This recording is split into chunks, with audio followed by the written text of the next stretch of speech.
రామగుణాభిరామ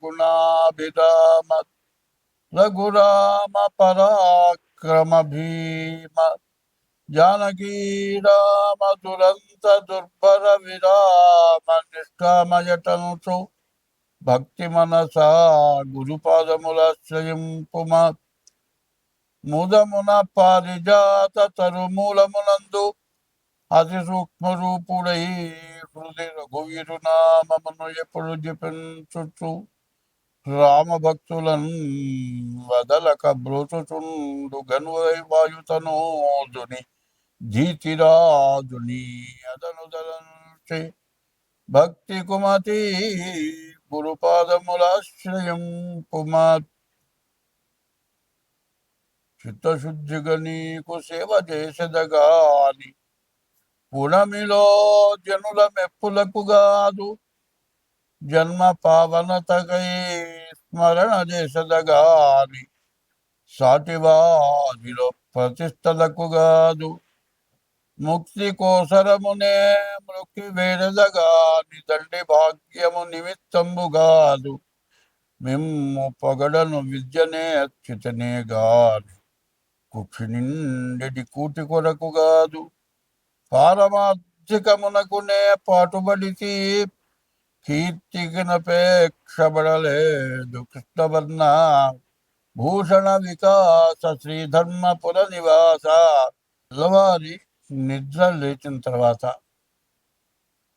రాత్రిపూట తిన్నాం పడుకున్నాం, తెల్లవారి ఏదైనా పని చేయాలనుకోండి, ఏదో కడుపులోకి ఆహారం కావాలా, అది లేకుండా తెల్లవారు ఎక్కడికైనా వెళ్తామా, ఏమైనా పని చేస్తామా, చేయలేము. అది అంత అవసరమో ఇప్పుడు నేను చెప్పబోయేది అంత అవసరం. ఎందుకంటే జ్యోతిష్యం అనే పేరుతో ఇవన్నీ చెబుతున్నాను అని అనుకోవద్దు. ఎందుకు చెబుతున్నాను అంటే దీంట్లో మార్గాలు చాలా ఉన్నాయి. ఒక చోటికి పోవాలంటే ఒక రోడ్డు నుంచి పోవచ్చు, ఇంకో రోడ్డు నుంచి పోవచ్చు, ఇంకో రోడ్డు నుంచి పోవచ్చు. 4-5 దారులుగా కూడా మనం ఒక స్థలానికి వెళ్ళాలంటే వెళ్తాం. అది ఎట్లాగో మనం బతకడానికి రకరకాలైన వృత్తులు చేస్తున్నాం. అట్లాగే ఎంత వృత్తి చేసినా, ఎంత సంపాదించినా చాలా ఇబ్బంది పడేవాళ్ళు చాలామంది ఉన్నారు. పూర్తిగా నెల రోజులు కడుపు నిండా ఆహారం తినటానికి కుదరక లేక ఇబ్బంది పడేవాళ్ళు కొంతమంది. బాగా సంపాదించి అన్ని విధాలు ఉండి పొద్దున కాదు రాత్రిపూట కూడా చాకరీ చేయాల్సి వస్తుంది. విపరీతమైన డబ్బు ఆదాయం పెరిగిన కొద్ది చాకరీ. మరి ఏమిటంటే నీ దగ్గర ఉండే వర్కర్లు, శాస్త్రం ఉంటుంది, ఇంట్లో వాడు తిన్నట్లు చేసేవాడు, ఇంట్లో వాడు చేసినట్లు చేసేవాడు, బయటవాడు తిన్నట్టు తినేవాళ్ళు ఉండట. బయటవాడు తినడానికి వరకు వస్తారు కానీ చేయడానికి పనికిరారు. నువ్వు చెప్పినంత వరకే చేస్తారు, మిగతావన్నీ కూడా నువ్వు చేసుకోవాల్సి వస్తుంది. దానివల్ల వృత్తిరీత్యా 24 గంటలు పనిచేయాల్సి వస్తుంది. ఇంటికి పోవటానికి కుదరదు. ఇంటికి పోయినా కూడా పెళ్ళాంతో మాట్లాడటానికి కుదరదు, తల్లిదండ్రులను చూడటానికి కుదరదు. వాళ్ళకి విరక్తి, ఎందుకు వీళ్ళు సంపాదిస్తున్నాడు, మా మొహం చుట్టలేదు, తెచ్చి అక్కడ పడేస్తాడు, తింటం తప్పితే మాకేం పని లేదు. ఇక పెళ్ళాం అనుకుంటుంది, ఎందుకు ఈ మొగుడు నాకు అనుకుంటుంది. తల్లిదండ్రులు అనుకుంటారు, కనీసం నాన్న అన్నం తిన్నావా అని అడిగే తండ్రి లేడనుకుంటారు. పిల్లలు ఉన్నారు, కాలేజీ ఫీజు కడితే వాళ్ళ దారిలో వాళ్ళు వెళ్తున్నారో లేదో, ఎగ్గొట్టి తిరుగుతున్నారో నువ్వు చూడవు, వాళ్ళు సక్రమంగా ఉండరు. మరి వచ్చిన సంపాదన విపరీతమైన డబ్బు ఏం చేసుకోను? వచ్చిన డబ్బు చాకరీ చేస్తున్నావు. నీ పిల్లలేమన్నా సంతోషపడుతుందా? నీ పిల్లలు ఏమన్నా సంతోషపడుతున్నారా? మరి నీకేమన్నా విశ్రాంతి ఉందా? లేదు. డబ్బు మాత్రం బాగా ఉంది. తినడానికి తిండి లేని వాడు అనుకుంటాడు, అబ్బా ఆయన తెగ సంపాదిస్తున్నాడు, అబ్బా ఎంత విపరీతంగా ఉందిరా, కనీసం మనతో మాట్లాడు, వాడి గర్వం అనుకుంటారు. వాడి బాధ వాడికి తెలుసు, వీడి బాధ తింటానే లేక వీడి బాధ వీడికి తెలుసు. సరే, ఇంత చేస్తే, బాగా సంపాదిస్తే కాస్త పిల్లలు వస్తారు, పిల్లలు వస్తే వాళ్ళు కాస్త అండవుతారు, గుమస్తాలతో పని లేకుండా జరుగుతుంది అనుకొని చాకరీ చేసిన తర్వాత పిల్లలు వచ్చి వాళ్ళు దేనికో దానికి బానిస అవుతారు, దుర్వ్యసనాలుగా బానిస అవుతారు. దీంతో వీడికి వయస్సు పెరుగుతుంది, వృద్ధాప్యం వస్తుంది. మరి ఈ పిల్లలు తండ్రి సంపాదించిన మొత్తం నాశనం చేస్తారు. పైన తండ్రికి అన్నం పెట్టరు, కొట్టి తిట్టి వెళ్ళగొడతారు. ఇక దీంతో పాటు వీడికి వ్యాధి, షుగరు, బీపీనో, హార్ట్ అటాకో, మరి గ్యాసో, ఏదో రకరకాలైన వ్యాధులు వీడికి తయారవుతాయి. వీడు అనుకుంటాడు, ఇంత కష్టపడ్డాను, చిన్నప్పుడు నాకు తినటానికి తిండి లేదు, మా అమ్మ వాళ్ళు కూడా ఏదో వ్యవసాయం చేస్తే గంజి తాగి బతికా, ఎట్లాగో కష్టపడ్డా, ఏదో వ్యాపారం చేశా, దాని మీద దారి దొరికింది, బాగా సంపాదించా, కోట్లు సంపాదించా. కానీ గుమస్తాల మీద ఆధారపడ్డా, వాళ్ళు సరిగ్గా చేయకపోతే చేసే వ్యాపారం పోతుందేమోనని 24 గంటలు కష్టపడ్డా. ఇంట్లో పెళ్ళాంకి తృప్తి లేదు, తల్లిదండ్రులకు తృప్తి లేదు, పిల్లలకు తృప్తి లేదు. పోనీ 4 పిల్లల్లో ఒక్కడు బాగా చదువుకొని నా దగ్గరికి వచ్చాడు, వాడు పనిచేస్తున్నాడు, నాకు విశ్రాంతి దొరుకుతుంది అంటే వాడేం చేస్తున్నాడు? చేసే పని కాక ఓ తాగుడో, జూదమో, ఒక అమ్మాయినో మరి వాడు వాడు ఖర్చు పెడుతున్నాడు. తీరా వీడేమనుకుంటున్నాడు, ఇంత సంపాదించాడు కదా, వీడికి బుద్ధి లేదు, ఆఫీసులో పనిచేసే దాంతో తిరుగుతున్నాడు వీడు, దాన్ని దోచి పెడుతున్నాడు. పోనీ ఇది కాదండి, తాగుతున్నాడు, వీడి ఆరోగ్యం పాడైపోతుంది, ఏ కిడ్నీ పోతుంది అంటున్నారు డాక్టర్లు, వీడు వింటలేదు. ఇట్లా ఆలోచిస్తాడు. ఇట్లా ఆలోచించి ఆలోచించి ఆలోచించి వీడికి అనారోగ్యం పెరుగుతుంది. ఈ అనారోగ్యంతో ఏమిటి, అయ్యో ఇంత సంపాదించానే, చిన్నప్పుడు తినటానికి తిండి లేదే, ఇవాళ శోభితంగా తినటానికి అవకాశం ఉందే, చాకిరి చేసినంతకాలం తినటానికి ఖాళీ దొరక్క నానా అవస్థపడి చేశాను, తిండి కూడా మర్చిపోయినాను. ఈ కాస్త అయిపోయిన తర్వాత తిందాం, ఈ కాస్త అయిపోయిన తర్వాత తిందాం అనుకొని పొద్దున్న లేచిన లగాయతో రాత్రి దాకా తిండి తినకుండా చాకరీ చేసి అప్పుడు తినకపోతే కడుపులో పోలేదు. ఇవాళ విశ్రాంతి దొరికింది, తిందామంటే బీపీ ఉంది, షుగర్ ఉంది, కొలెస్ట్రాల్ ఉంది, హార్ట్ అటాక్ ఉంది, ఏది పడితే అది తినొద్దు అంటున్నాడు. అన్నీ చూసి సంతోషించదని తప్పితే ఏమిటి వాళ్ళు నా గతి, ఇంత ఉంది, ఏం చేసుకోను.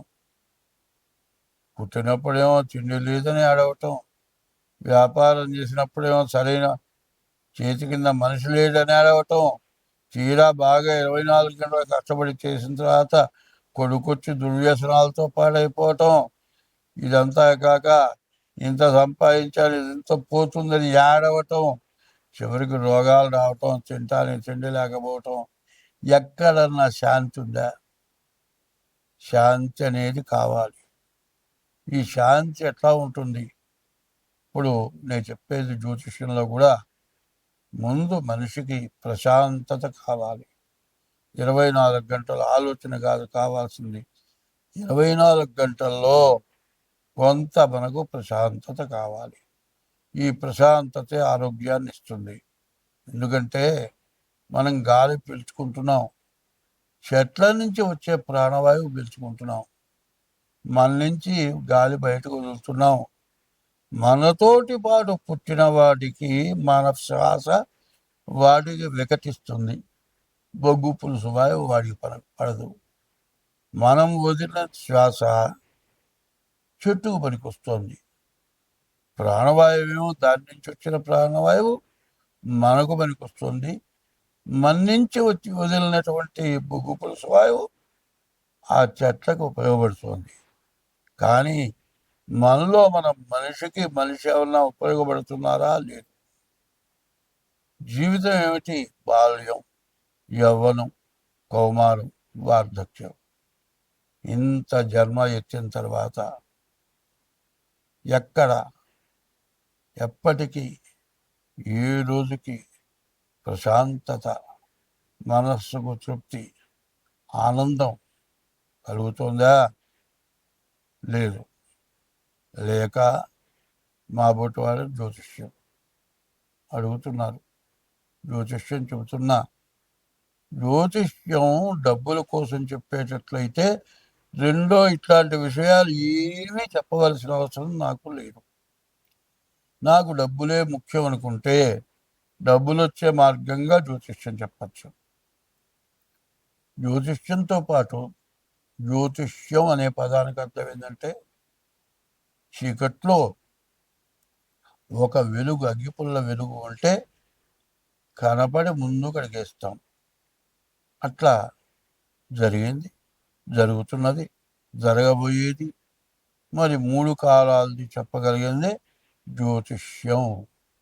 హస్త సాముద్రికం, హస్తం చేతుల రేఖలున్నాయి, మరి చేపలున్నాయి, గద్దలున్నాయి, సముద్రంలో ఉండే సర్పాలు ఉన్నాయి. ఇవన్నీ కూడా చేతి రేఖల్లో ఉంటున్నాయి. దీన్ని సముద్రంలో మనకు 84 లక్షల జీవరాశులు, భూమి లోపల 21 లక్షలు, భూమి పైన 21 లక్షలు, ఆకాశంలో 21 లక్షలు, సముద్రంలో 21 లక్షలు, మొత్తం 84 లక్షల జీవరాశులు. మరి సముద్రంలో ఉన్న 21 లక్షల జీవరాశులు భూమి లోపల, భూమి పైన, ఆకాశంలో, సముద్రంలో, ఈ 4 ఉండే జీవరాశులు సముద్రంలో ఉన్నాయి. ఇవి సముద్రంలో తిరుగుతున్నాయి.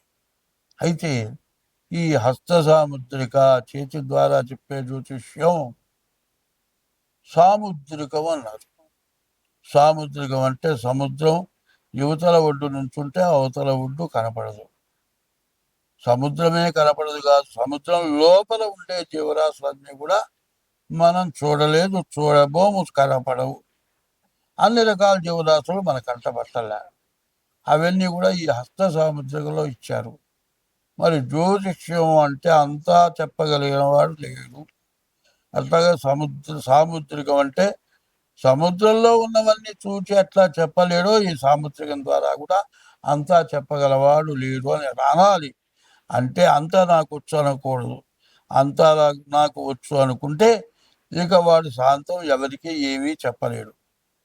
అటువంటివి బాధలు కలుగుతున్నాయి. ఇటువంటి వాటితో పాటు కొన్ని ముఖ్యమైనవి నేను చెబుతున్నా. అది ఏమిటో ఇప్పుడు ఒక్కసారి వివరిస్తా. ఇది నీవు పడే బాధల వరకే ఇప్పుడు చెప్పా. ఇక జరుగుతున్నవి చెబుతున్నా.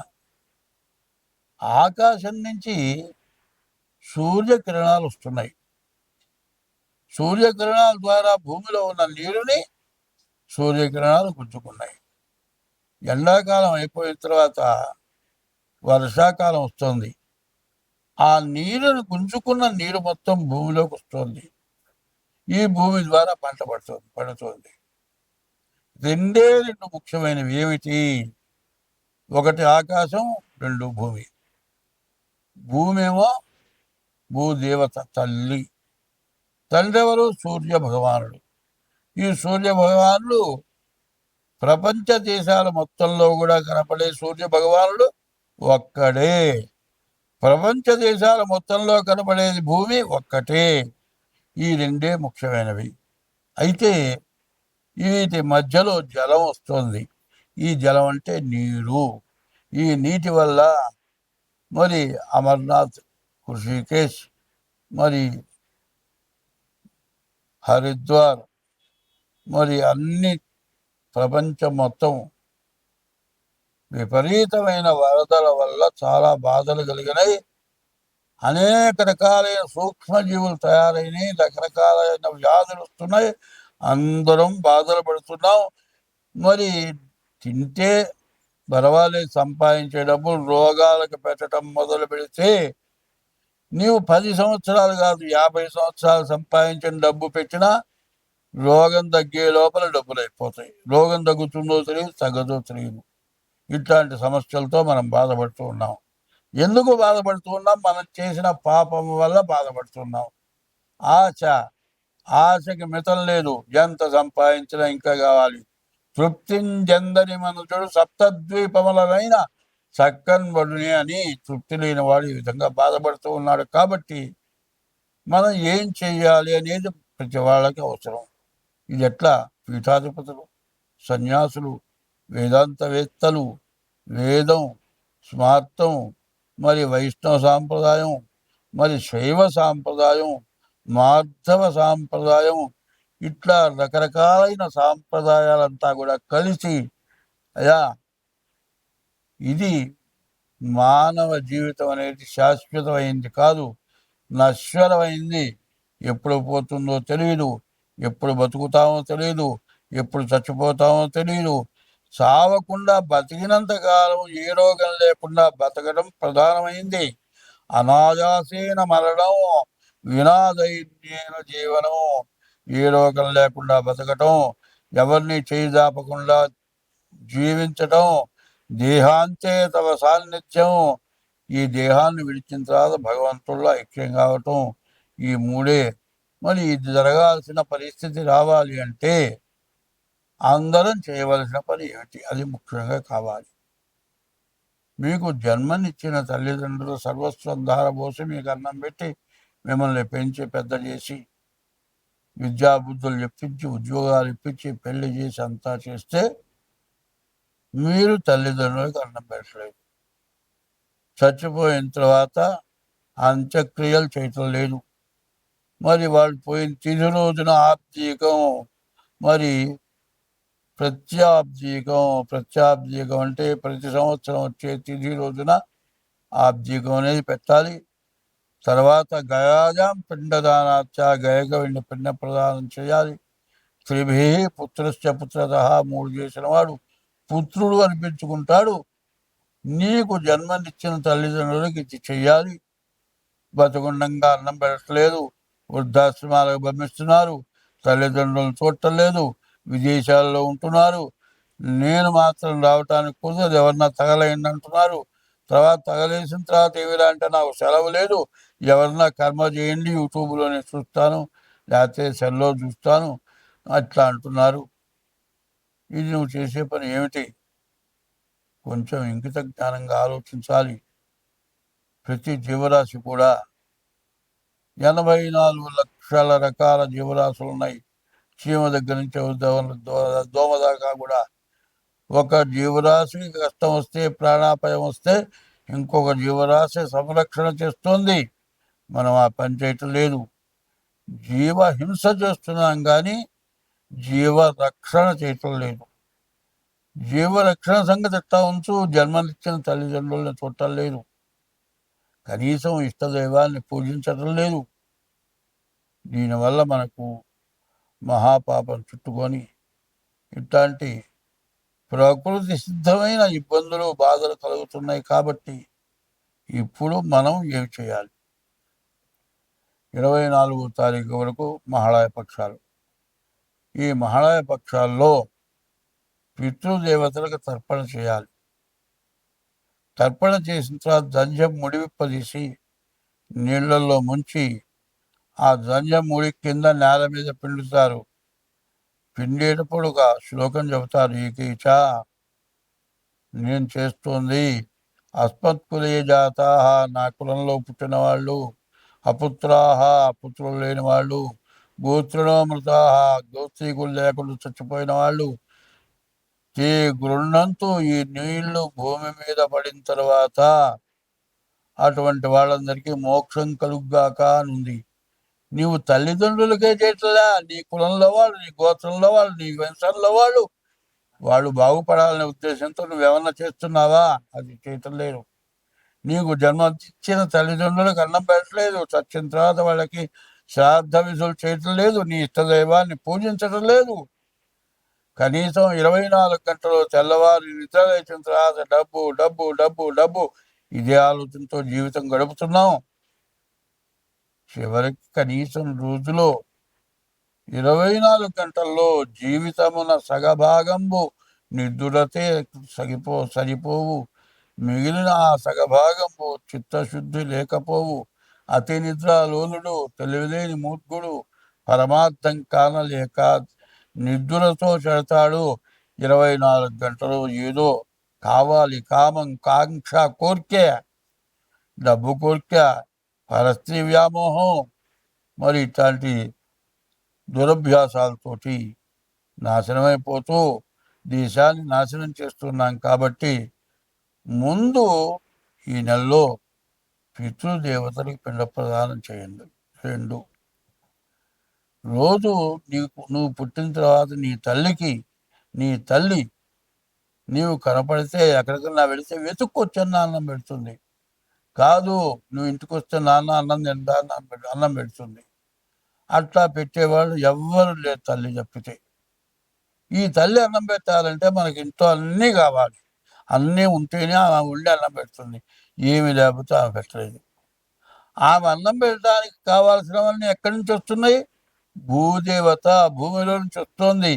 నీరు దగ్గర నుంచి ఉప్పు దాకా సమస్త మధ్యలో ఉండే వస్తువులు మొత్తం భూదేవత. ఆమె ప్రధానమైన తల్లి. నీకు జన్మనిచ్చిన తల్లి అయితే భూదేవత నీకు ప్రధానమైన తల్లి. ఆ తల్లిని పూజించటం లేదు. భూదేవతను పూజించాలి. విష్ణుమూర్తి యొక్క భార్య భూదేవత. మరి ఈశ్వరుడు యొక్క భార్య గంగ. ఆయన శిరస్సున గంగ ఉంది. విష్ణుమూర్తి యొక్క భార్య భూదేవత. ఇద్దరిని పూజించక మనం అన్నిందాలా భ్రష్టపడుతున్నాం. కాబట్టి 24వ తారీఖు వరకు కూడా, అమావాస్య వరకు 23 వరకు మహాళయ పక్షాలు, పితృదేవతల పితృశ్రాద్ధాలు చేయాలి. 24 నుంచి మరి సెప్టెంబర్ 24 నుంచి అక్టోబర్ 2వ తారీఖు వరకు కూడా దసరా నవరాత్రి ఉత్సవాలు. అమ్మవారు మరి దుర్గుణాలను పోగొట్టేది దుర్గా. ఆ అమ్మవారి పూజ చేయాలి. ఇట్లా చేస్తేనే ప్రతి ఒక్కరూ కూడా అమ్మవారిని పూజించాలి. అట్లా పూజించని పక్షంలో మనకి రేపు పుట్టగతులు లేవు. రేపు రాను రాను మనం చేసిన పాపం అంతా పెరిగిపోతుంది. ఒక విత్తనం వేస్తే చిన్న మొక్క వృక్షమై, వృక్షం పెరిగి పూలు పూసి కాయలు కాసి పంట పండింది. అట్లాగే మన పాపం అట్లా పండిపోతుంది.